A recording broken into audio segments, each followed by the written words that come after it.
Good morning. আজকে সকালবেলা হাঁটতে বেরিয়ে দারুণ একটা প্রাকৃতিক সৌন্দর্যের আমরা মুখোমুখি হয়েছি। দেখুন, দেখুন, পুরো মাটির লাগোয়া কেমন একটা কুয়াশার বলয় আমাদের চতুর্দিকে। দেখুন, এই যে রাস্তার উপরে কেমন একটা বলয় তৈরি হয়েছে মনে হচ্ছে না কুয়াশার। এই মাটির পাশেই আছে, উপরের দিকে তেমন ঘন নয়, নিচের দিকটা দেখুন এই মাটির পাশাপাশি কেমন একটা কুয়াশার একটা পুরু লেয়ার, যেটা দারুণ লাগছে না? আমাদের তো দারুণ লাগছে। সকালবেলা মর্নিং ওয়াক আর এক্সারসাইজ করে এসে আমি পাপাকে ঘুম থেকে তুললাম, তাকে একটু ফ্রেশ করালাম। দেখেছেন না, ফ্রেশ হয়ে গেছে পুরো, একদম মুখ টুক ধুয়ে ফুলকুচি করে পুরো ফ্রেশ। আর রুমিকে বললাম যে ডেলি যে সালাড খাই, আজকে একটু আলাদা ধরনের খাওয়া করতে। তো সেই জন্য সে একটু আলাদা ধরনের, এই যে এটা হচ্ছে সুজির কি উপমা। তো সুজির উপমা বানাচ্ছে, এটা এখন আমি খাবো। আর আমার পাপা তো এখন দাঁত মাজুক, তো কি এটা খাবে না না, তারা আলাদা খাওয়া, তার সেই তথাকথিত সেই একই ধরনের খাওয়া সেই খায়। কি টেস্ট করে, এগুলো টেস্ট করে, এগুলো তো খায়, কিন্তু তার খাবারটা খেয়ে না পেট ভর্তি থাকে, যেন তার খাবারটা দেওয়া হয়। আমাকে আদিস না মিটে থাকবো। আচ্ছা, ঠিক আছে। তো এতে ওই ফুলকপি, সমস্ত রকমের ভেজিটেবল আর কিশমিশ, বাদাম, যেটা আমার সব থেকে ভালো লাগে কিশমিশ। এই উপমা সেদিন চিড়ের উপমা বানিয়ে দিয়েছিল, তাতে ওই এরকম কিশমিশ দিয়েছিল। কিশমিশটা মাঝখানে পড়ে গেলে চিবোতে একটা কিশমিশ চলে না, দারুণ লাগে টেস্টটা। সে কিরকম হচ্ছে এখন। চলো মাম্মা খাবার আনো, আমি আর তুমি টেস্ট করবো, ঠিক আছে? সবাইকে গুড মর্নিং বলে দাও তো বাবা, বলে দাও গুড মর্নিং বলে দাও। Good morning. এই যে না, উপমা পুরো রেডি। আর যেটা বলছিলাম, এই কিশমিশ থাকলে আমার তো দারুণ লাগে, প্রচুর কিশমিশ দিয়েছে আজকে রুমি সুজিতে।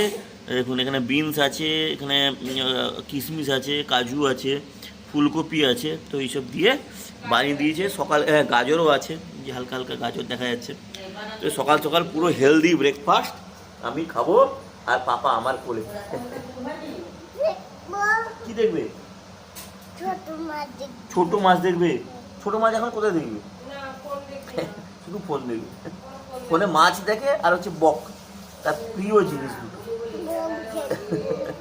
আজ আমি বাজার থেকে আসার সময় আমাদের ইন্ডিয়া পোস্ট থেকে একটা পার্সেল এসছে। এই যে পার্সেলে একটা জিনিস এসছে, আমাদের কোম্পানি থেকে একটা গিফট পাঠিয়েছে আমাকে। তো এই হচ্ছে কি ব্র্যান্ডের নাম হচ্ছে ডা মিলানো। এই যে ডা মিলানো লেখা আছে, ইটালিয়া। আর হালকা কিন্তু বেশ। আর হচ্ছে দাম লেখা আছে 5,499 টাকা। কি আছে এত হালকা জিনিস 5,499 টাকা দাম, জানি না। আর আমি যখন এসে যখন দেখি, এই যে আমাদের বদমাসটা খেতে বসছে, মাকে বললো মা এটা খুলে দেখি কি আছে এর ভিতরে। এই তার ভিতরে গিফট আছে, দেখি। না না না, ডা মিলানো, নামটা শুনে মনে হচ্ছে ব্র্যান্ডেড। হ্যাঁ, ও আচ্ছা আচ্ছা, এর ভিতরে আছে পার্স আর বেল্ট। এইটা 5,000 টাকা দাম, এইটা 5,000 টাকা দাম। ব্র্যান্ডেড জিনিস না, এর ইন্টারনেটে দাম দেখতে হবে, এর দাম কত। এই ডা মিলানো, এই হচ্ছে একটা পার্স আছে। আর পার্সগুলো পুরো লেদারের পার্স, হাতটা দিতেও মনে হচ্ছে, দেখো। হ্যাঁ, প্রিমিয়াম জিনিস, তার টাচ করলেই বোঝা যাচ্ছে, দেখো। হ্যাঁ, প্রিমিয়াম জিনিস মনে হচ্ছে না? আর বেল্টটাও একটা চকলেট কালারের বেল্ট। ব্যাগটা যেমন কালার, এটাও সেই। হ্যাঁ, চকলেট কালার, লেখা আছে উপরে চকলেট। রেখে দিয়ে এটা কোথাও গেলে নিবো। বাবা নাকি তুই বড় হলে পড়বি? বড় হলে পড়বি। এখন মেয়ে দেখতে হবে তো, হ্যাঁ, এই এটা নিয়ে যাবে, বেল্টটা বেঁধে যাবে আর মানিব্যাগ চলে যাবে। আমি ইন্টারনেটে দেখবো এটার দাম কত, সত্যিকারের দাম কত, লেখা তো আছে অনেক। হ্যাঁ, তো এবার এসে এই বাক্সটা নিয়ে মনে হয় খুলে ফেলবে, দিয়ে নোংরা করবে আর কি। তুই কি করবি বাক্স নিয়ে বাবা? কি করবি, কি করবি বাবা? বাবা এতে কি আছে বলো তো, কি আছে?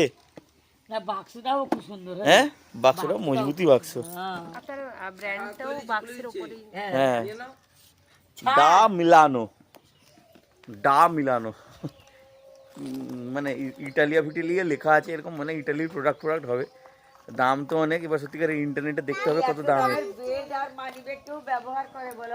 আমার মা বলছে এত দামের কেউ পার্স আর বেল্ট ব্যবহার করে কিনা।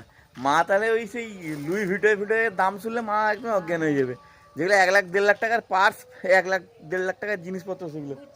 হ্যাঁ হ্যাঁ, গুচি ফুচি এসবের দাম ছিল মা মা মানে ইয়ে হয়ে যাবে। এই বেলটা 6,000 টাকা বলছে, মানে এই দুটোকে নিয়ে 6,000 টাকা। না না, 5,400, 5,500 টাকা। শুনছো, এই দুটো হ্যাঁ এই দুটো কোম্পানি পাঠিয়েছে। আমার পার্সে জীবনে কোনোদিন এত টাকা থাকে না। আমি সেই পার্সে 2,500 টাকা দামের পার্সে আমি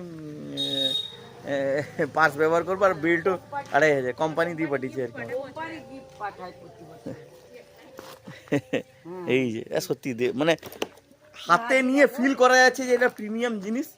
ওই পার্স হোক বা বেল্টটা হাতে নিয়েই বোঝা যাচ্ছে যে জিনিস প্রিমিয়াম। না একটু পরে আপনাদের দেখাচ্ছি ইন্টারনেটে কত দাম আছে।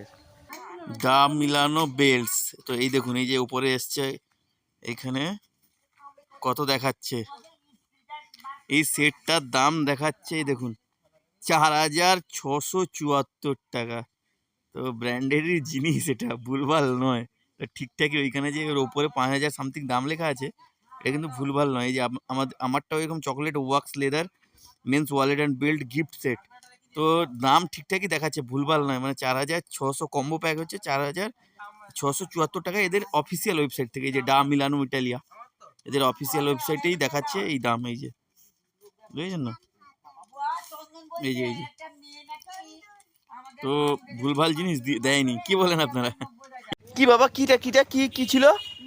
কোথায় ডাক? কই কই এতে ডাক আছে? তো এই দেখুন কোথায় একটা কাগজের ছবি ছিল, ডাক। এই যে বলছে ডাক। আচ্ছা, আবার আবার একটা জিনিস বাবা, পাখি কোথায় রেখেছিস? পাখি এই দেখুন, এর ভিতরে একটা না 7 ভাইয়া পাখি। এরা বলছে পাখিটা খুব অসুস্থ হয়ে গেছে, জানি না পা ভেঙে গেছে মনে হয়, একটু ওষুধ ফষুধ দিয়েছে, এর ভেতরে আছে। এর নাকি একটা পা ভেঙে গেছে। আমার পাপা তাকে 10 বার ধরে দেখতে আসছে আর যাচ্ছে, আসছে আর যাচ্ছে, দেখেছেন না? এই পাখিটার নাকি একটা পা ভেঙে গেছে। একে একটু রুমি বললো একটু ওষুধও দিয়েছে আর জল ফলও দিয়েছে, আর একটু ইয়েও দিয়ে দিয়েছিলো, কী বলে, চাল, সেগুলো খেয়েছে মনে হয়। আর পাপা সেটাকে বারবার আসছে দেখছি। বাবা কে আছে এর ভিতরে? কি পাখি এটা? এটা কি পাখি? পাখি উড়ে যাবে? বাবা এটা কি পাখি বলো তো? কি পাখি? হ্যাঁ 7 ভাইয়া পাখি। Good boy, good boy. হ্যাঁ কি বাবা, তুলবে না, উড়ে পালিয়ে বাবা। দাঁড়া, পাখিটা সুস্থ হয়ে যাক, পাখিটা সুস্থ হয়ে যাক, তারপর ছেড়ে দেওয়া হবে, ঠিক আছে বাবা? আজকে দুপুরবেলা এসেই খেতে বসে গেছি, প্রচুর খিদে পাচ্ছে। রুমি আমাকে কষা মাংস দিয়েছিল, ওইটা খাওয়ার পর মনে হলো যে না এবার খেতে বসে পড়ি, পরে স্নান করবো। তো খেতে বসছি, রুমি মাংসটা বাড়তে গেছে। আর আজকে আমার শ্বশুরমশাই এসছেন, মানে আমার কচ্ছ সোনার কুচু বাবার দাদু এসছে। তো এক গাদা জিনিসপত্র এখানে সব আছে। এই যে পুরো মানে ব্যাগ ভর্তি সবজি, তারপরে ওই শীতে যে গুড় পাওয়া যায়, গুড়, তারপরে বড়ি, মানে অনেক কিছু এসছে। এই যে 2-3খানা বস্তা মানে ব্যাগ আছে, এর ভেতরেই আছে সব কিছু। আর এই মাংসটাও আমার শ্বশুরমশাই নিয়েছেন, এই যে গরম গরম মাংস দিয়ে গেলেন এখানে। তো আমি বসছি আর এখানে এ বসছে, দুজন বসে খাচ্ছি, আর বাকিরা সবাইগুলো পরে খাবে, ঠিক আছে, কোনো সমস্যা নেই। আর অনেক দিন পর, প্রায় 1 মাস, হ্যাঁ 1 মাস পর, অগ্রহায়ণ মাসে তো পুরো মাংস ডিম আমাদের বাড়িতে হয়নি। তো 1 মাস পর বাড়িতে মাংস হচ্ছে, সেই জন্য আর লোক থামাতে পারলাম না, তাই স্নান করার আগে আর আমার বাবা গেছে দাদুর সাথে বাইরে ঘুরতে। বাবা, ও বাবা, তোমাকে কে বকে? কে কে বকে? কে বকে? কে মা? কে বকে তোমাকে? মা বকে? আর কে বকে? আর কে বকে? তোমাকে বেশি বকে কে? কে বকে? হ্যাঁ সব থেকে বেশি বকে কে? মা, বাবা না ঠাম্মা? কে বেশি সব থেকে বকে? কে বকে বাবা? কে বকে? মাথা চুলকে মনে করছে বা উত্তরটা বের করবে। কে বকে বাবা? বেশি বকে কে বকে তোমাকে? বলো কি? কে বকে তোমাকে? কে বকে? কে বলো, কে বকে? কে বকে? হ্যাঁ বলো, কে কে কে কে বকে তোমাকে? কে বকে বলো, তোমাকে কে বকে? মা, বাবা? মা, বাবা, ঠাম্মা। হ্যাঁ কে বকে? এদের মধ্যে সব থেকে বেশি বকে কে তোমাকে? কে বকে?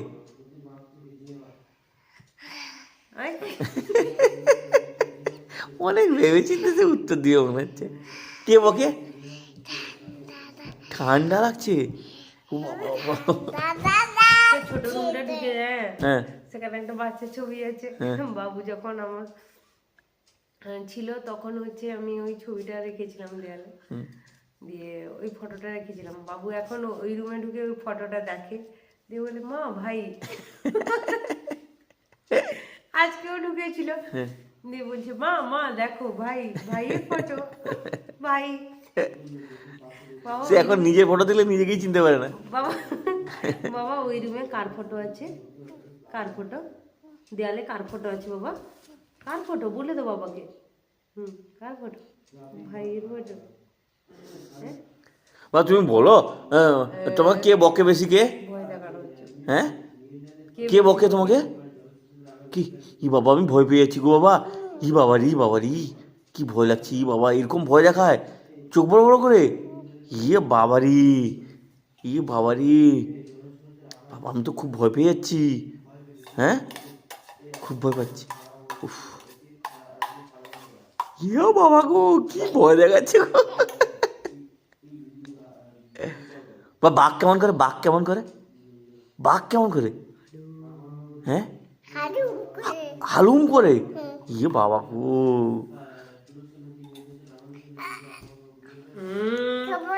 সে বাঁশ জঙ্গল থেকে, সে গর্ত থেকে একটা বেরিয়ে আসবে।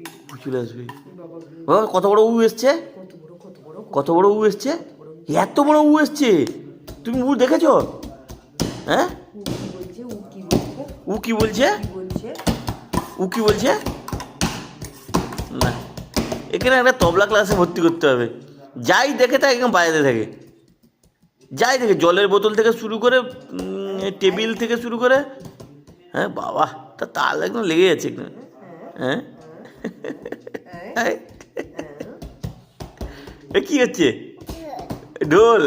আচ্ছা আচ্ছা, তোকে ঢোল, আমাদের কোথা থেকে শ্রীকান্ত হ্যাঁ। স্যার আছে, সে নাকি ভালো। হ্যাঁ তোকে ঢোল বাজানো শেখাতে হবে।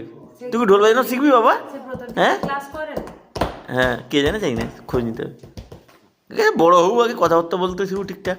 না, এখন থেকে করতে হবে। হ্যাঁ, এটা কি? ঢোল বাজাচ্ছ? আচ্ছা আচ্ছা আচ্ছা, তুমি কি ঢোল বাজানো শিখবে? আচ্ছা ঠিক আছে। তোমাকে ঢোল বাজাতে ভালো লাগে? লাঠি দিয়ে শিখবে? বড় লাঠি দিয়ে কি করবে? ঢোল বাজাবে? আচ্ছা আচ্ছা, ঠিক আছে ঠিক আছে। ও লজ্জা পেয়ে হাসো, ও লজ্জা পেয়ে হাসো। হ্যাঁ, হাত চাপা দিন কেমন না? বাবা আমি ভয় পেয়েছি বাবা, এরকম করে বাবা, প্রচুর ভয় এরকম করে যে তুমি হাসো। ও এদিকে তাকাও।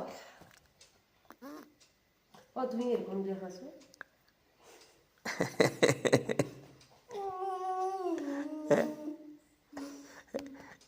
তার মায়ের সাথে নাকে নাক ঘষে এবার মার সাথে একটু আদর আদর হচ্ছে। কিছু জানে আর কি, কিছু ফিরিস্তি জানে সে। যখনই দেখে তার মা বকে, এরকম নাকে নাক ঘষে দেবে মা। হ্যাঁ, মাকে পড়াতে হয় কিরকম জানে সে। বাবা মা চোখে হ্যাঁ, হয় না, বুঝাবি বাবা, কি ভয়ঙ্কর হয় না।